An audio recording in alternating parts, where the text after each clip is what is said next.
Hi friends, good morning. আজ তোমাদের সঙ্গে আর একটা ব্লগ শেয়ার করতে আমি চলে এসেছি। তো আজকের ব্লগটা হবে কাসাউলি হিল স্টেশনকে নিয়ে। তো এখন বাজে বেলা 1টা। তো হ্যাঁ, ঠিকই শুনছো, দুপুর 1টার সময় আমরা বেরাচ্ছি। কিন্তু বেরাতে বেরাতে আমাদের 1:30 হয়ে গেছিলো সব কিছু প্রিপারেশন নিয়ে। তো 1:30 নাগাদ আমরা রওনা দিচ্ছি কাসাউলি দিয়ে। কারণ কি, পিঞ্জর সিটি থেকে কাসাউলির ডিস্টেন্স বেশিক্ষণের নয়, আধা ঘন্টা থেকে 40 মিনিট, যদি রাস্তা ক্লিয়ার থাকে, জাম না থাকে। আর বেশি লাগলে জোর 1 ঘন্টা। তো আমাদের প্ল্যানিংই ছিল যে আমরা দুপুরবেলা খেয়ে দিয়ে বেরাবো। বাট আমরা জাস্ট ব্রেকফাস্ট করে বেরিয়েছিলাম, লাঞ্চ করিনি, যেহেতু ব্রেকফাস্টটা একটু দেরি করে করেছিলাম। আর এই দিন আমাদের যেহেতু সবাই মিলে গেছিলাম, ফুল ফ্যামিলি, মানে পিসিমণি ঠাম্মি, তো ওই জন্য আর একটা গাড়ি ভাড়া করতে হয়েছিলো। তো ওখান থেকে ওইটুকু ডিস্টেন্সের জন্য 2000 টাকা গাড়ি ভাড়া পড়েছিল। আর আমি আর আমার হাজব্যান্ড আর ছেলে রবি ভাইয়ের গাড়িতে ছিলাম। আর ওরা 3-4 জন যে আর একটা গাড়ি ভাড়া করা হয়েছিল তার মধ্যে ছিল। বিকজ আমরা 8 জন ছিলাম, তো ওই জন্য একটা গাড়িতে পসিবল ছিল না। তো যাই হোক, তোমাদের সাথে কথা বলতে বলতে দেখতে পাচ্ছ, এইটা হচ্ছে এখানকার টোল ট্যাক্স কাটার, মানে হিমাচলের এন্ট্রি করার রাস্তা। এখানে টোল ট্যাক্স কাটবে, তারপর তুমি হিমাচলে এন্ট্রি করতে পারবে। তো সব বাড়িতেই কাটে। তো এখানকার একটা জিনিস আমার খুব ভালো লাগলো, টোল ট্যাক্সের যে জায়গাটা, ওখানটাও খুব সুন্দর, ওরা গাছ গ্রিনারি দিয়ে সাজিয়ে রেখেছে, দেখতেই পেলো। যাই হোক, আমাদের পৌঁছাতে কাসাউলি 1 ঘন্টা লেগে গেছিলো, কারণ মাঝে কিছুটা রাস্তা জাম ছিল। আর তারপরে যেখানে গিয়ে গাড়ি পার্কিং করব, সেখানেও অনেকক্ষণ জামে আমরা ফেসেছিলাম, অনেক লাইন ছিল। জন্য আমরা ওই মিড রাস্তায়, মানে যেখানে গাড়ি পার্কিং করে, দেখতেই পাচ্ছ পেছনে কত গাড়ি লাইন দিয়ে রয়েছে। তো আমরা গাড়ি থেকে নেমে বললাম, হেঁটে এগাতে থাকলাম, মানে এসেই গেছি আমরা কাসাউলি স্পটে। জাস্ট ওখানটা কার পার্কিংয়ের জায়গা আছে, তো কার পার্কিংটা কিছুটা দূরে আমাদের নামতে হয়েছে, বিকজ লাইন ছিল বলে। আমরা হেঁটে হেঁটে এগোতে থাকলাম। আর রবিবার বললাম কার পার্কিং করে আসছি। আর একটা যে আমাদের ড্রাইভার গেছিলো, আর একটা গাড়ি, তো ওরাও, মানে দুটো গাড়ি ওরা পার্কিং করে, ড্রাইভার তো ড্রাইভারের গাড়িতে থাকবে, আর রবিবার বলে চলে যাইতাম, আমরা কার পার্কিং করে আমি আসছি। তো আমরা হেঁটে হেঁটে এগোতে যাচ্ছি, আর একটু ধীরে ধীরে এগোতে হচ্ছে, কারণ চারদিকে ঠাম্মি আছে, আর পাহাড়ি রাস্তা আগেই বলেছি, আপ অ্যান্ড ডাউন, উঁচু নিচু। দেখতে মনে হচ্ছে স্ট্রেট, কিন্তু অনেকটাই ডাউন থেকে আপে যেতে হবে। তো আমরা ফার্স্টে গেলাম চার্চ ফেমাস কাসাউলির। পার্কিং থেকে 10 মিনিটও না, 5 মিনিটের ডিস্টেন্সেই আছে চার্চটা। তো আমাদের ওইখানে পৌঁছাতে চার্চের ওখানে প্রায় 3টের কাছাকাছি হয়ে গেছিলো। সব কিছু মিলে, মাঝ রাস্তায় দাঁড়াতেও হয়েছিল। যাই হোক, সব কিছু মিলে 3টে বেজে গেছিলো। তো এটা হচ্ছে অনেক পুরোনো চার্চ। তো আমরা কিছুদিন চার্চে কিছুদিন টাইম স্পেন্ড করছি। আমরা এখনও কিন্তু লাঞ্চ করিনি, লাঞ্চটা আমাদের প্ল্যানিং আছে। রবি ভাই বলেছিল যে এখানে কাসাউলি এখানে একটা স্টল আছে, এটা হিমাচলের ফেমাস, ওখানে মোমো পাওয়া যায়। তো সেইটা আমাদের খাবার বলে নিয়ে গেছিলো, বাট লাক বাই চান্স স্টলটা ওখান থেকে উঠে গেছে। তো ওই জন্য আমাদের অন্য জায়গায় করতে হবে। তার আগে বলা যায় তোমাদের চার্চে ভেতরে এটা শেয়ার করি। চার্চে আমরা অনেকক্ষণ কিছুক্ষণ টাইম স্পেন্ডও করেছিলাম, মানে ওই 3টে বাজে 10 মিনিট আগে আমরা জাস্ট গেছিলাম। তো 3.5 আধা ঘন্টার মতো ওখানে আমরা বসেছিলাম, একটু বসে, যাই হোক মনটা শান্তি হলো, বসে একটু ফটো নিলাম, কথাবার্তা বললাম। তারপরে ওখান থেকে বেরিয়ে আমরা যাচ্ছি এবার আর একটু উপরের দিকে, যেখানে মেন আমরা যাবো কাসাউলির, ওখানে একটা সানসেট পয়েন্ট আছে, ওটা দেখতে যাবো আমরা। তো তার জন্য ওই রাস্তা ধরে আমরা এগাচ্ছি। আর এইটা দেখতে পাচ্ছি, এটা পুরো আর্মি এলাকা, ওই জন্য ওখানে ইন্ডিয়ান আর্মি লেখা আছে। তো যাই হোক, আমরা ওই রাস্তা ধরে এগোতে এগোতে একটা ক্যাফের সামনে পৌঁছে গেলাম, কারণ কি অলরেডি সবার লাঞ্চ টাইম হয়ে গেছিলো, খিদে পেয়ে গেছিলো। তো বাট অনেকটা বেলা হয়ে যাওয়ার কারণে ক্যাফেতে সেরকম খাবার মতো, পেট ভরে খাওয়ার মতো কোনো জিনিস ছিল না। তো ওখান থেকে আমরা আবার বেরিয়ে কিছুটা এগোতে থাকলাম। রবিবার বললো চলো কাসাউলির যেটা মার্কেট আছে, তো ওইখানে গেলে অনেক রকমের ওখানে খাবার, বলতে পারো রেস্টুরেন্ট বা ঢাবা বা ক্যাফে, অনেক কিছু ওখানে আছে। ঢাবা অ্যাকচুয়ালি মানে সবই রেস্টুরেন্ট, হোটেল, তো ওইখানে তোমরা খেতে পারো। আমাদের তো প্ল্যানিং ছিল আজকে মানে ওই নাম করা মোমোটা খাওয়ার, বাট সবটা উঠে গেছে। তো আমরা একটা মোমো শপেই ঢুকলাম ফার্স্টে, কারণ মোমো খাওয়ার সবার ইচ্ছা ছিল। তো আমরা এখানে 2 প্লেট মোমো নিয়েছিলাম, কারণ কি ঠাকুমা ভেজ খায়, তাই ঠাকুমার জন্য ভেজ মোমো আর আমাদের জন্য নন ভেজ মোমো। আর 2 প্লেটে আমাদের 8 জনের হয়ে গেছিলো, কারণ কি একটা প্লেটে 10টা থেকে 12টা মোমো মনে হয় দিচ্ছিল। আর এক একটা প্লেটের দাম হচ্ছে 110 কিংবা 20 হবে, এক্স্যাক্ট প্রাইসটা আমার মনে নেই।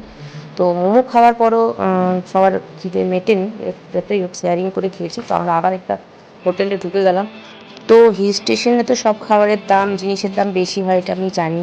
বাট এইখানে যেমন দাম ছিল, কিন্তু সেই অনুযায়ী খাবার একটু ভালো ছিল না। তো আমরা আলুর পরোটা নিয়েছিলাম, একটা করে আলুর পরোটার দাম হচ্ছে 90 টাকা পার পিস। তো কিন্তু একটু আমাদের খেয়ে পোষায়নি। সে তুলনায় সিমলায় আমরা যেখানে খেয়েছিলাম সেখানে যে প্রাইস নিয়েছিল সেই হিসাবে খাবার খুবই দারুণ ছিল। তো এখানে খাওয়া দাওয়াটা তো পুরো ঠকেছি। তার থেকে মোমোটা খুবই ভালো খেয়েছি আমরা, মোমোটা দারুণ বানিয়েছিল, সাইজেও খুব বড় বড় ছিল। মোমোটা আমরা খেলাম, এত টেস্টি। আমি এখনও আমাদের দুর্গাপুরে অত সুন্দর টেস্টি মোমো এখনও খাইনি আমি। আর খাবারগুলোর লুক দেখতেই পাচ্ছ। তো তরকারিগুলো যদিও বা একটু মানে ভালো ছিল, মোটামুটি চল, কিন্তু পরোটাগুলো তো দেখতেই পাচ্ছ, মানে খেয়ে আর ভর্তি, দেখে আর ভর্তি আসছে না, তো খেয়ে কী হবে। তো আমরা একটা করে নিয়েছিলাম, কারণ আমাদের খাওয়ার কারোর ইচ্ছে ছিল। প্রথমে একটা করে নিয়ে আমি আগে বললাম যে টেস্ট করা যাক, তো তারপর নেক্সট নেওয়া যাবে, কিন্তু আর ইচ্ছা হলো না নেক্সট নেওয়া। তো যাই হোক, তারপর ওখান থেকে খেয়ে ওই মার্কেটেই, ওখানে এগুলো সব দেখতেই পাচ্ছ স্টল বসেছে। এখানে সবসময়ই থাকে এই স্টলগুলো। তো এখান থেকেও আমরা কিছু কেনাকাটা করেছি।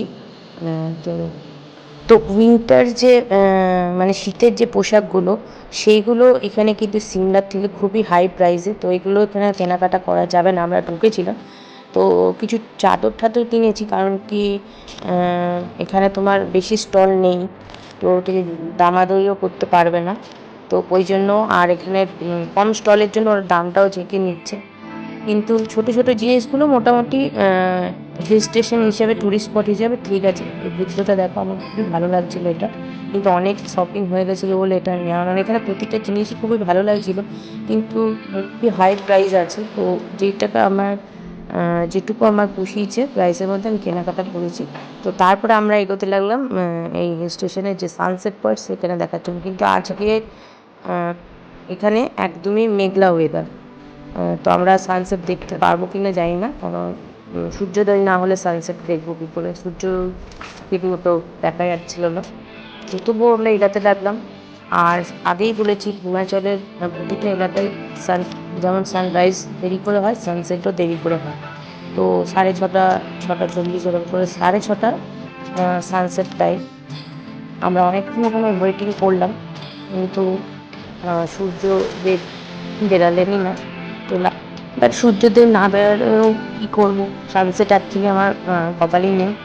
সিমলা থেকেও সানসেট দেখতে পারিনি, রাত হয়ে যাবে বলে ওখান থেকে তাড়াতাড়ি বেরিয়ে এসেছিলাম। আর এখানে ওয়েট করা সত্ত্বেও সূর্যদেবের দেখা পেলাম না। সবাই দাঁড়িয়ে আছে সানসেট দেখবে বলে, দেখতেই পাচ্ছি।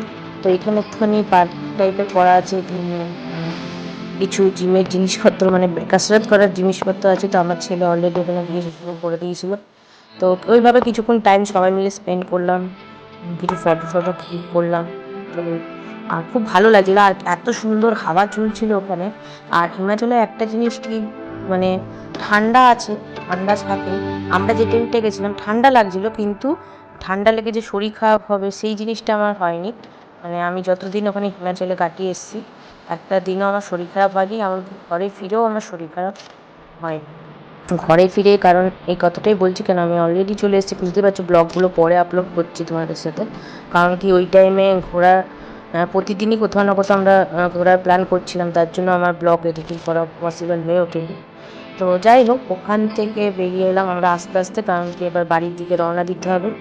তো একটা জিনিস যেটা, মানে হিমাচলের আমি যে কটা স্পট ভিজিট করেছি, হিল স্টেশন বলো, তো সেইখানে মানে হনুমানের অভাব নেই।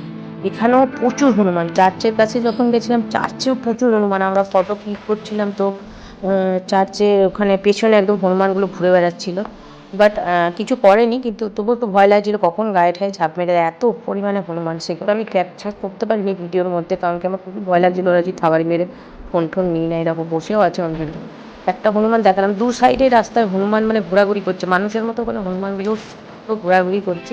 তো সেম রোড দিয়ে আমরা আবার যাচ্ছি, কারণ কি আমাদের এবার বাড়ি ফিরতে হবে।